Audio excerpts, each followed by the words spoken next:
I walked into a new position carrying 17 years of experience, and apparently all 17 years entered the building before I did. I believed they hired me because I knew what I was doing. What I didn't understand was that experience can make you competent and it can still make you uncoachable. During a training presentation, a senior scientist shared some information I believed was incomplete.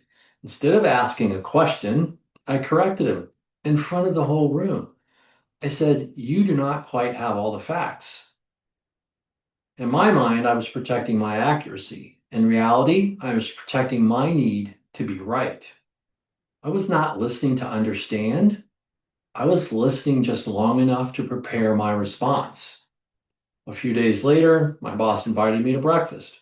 I walked in thinking things were going great. I expected encouragement and maybe even a conversation about my future. Then he looked at me and said, "Jeff, you really messed up." He explained the way I challenged the scientist had damaged trust. And he gave me a choice.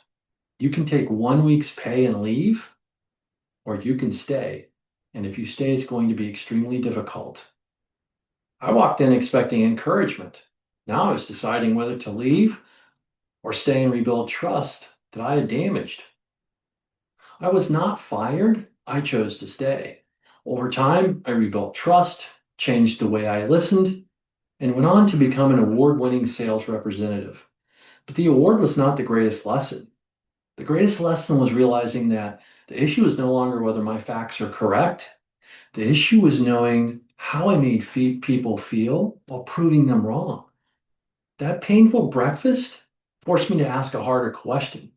What if this did not only happen to me? What if I helped create it?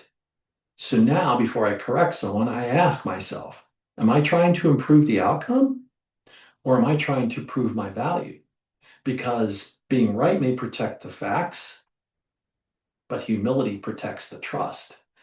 Leadership is not measured by how often we prove we are right. It's measured by whether people can still trust us when we are.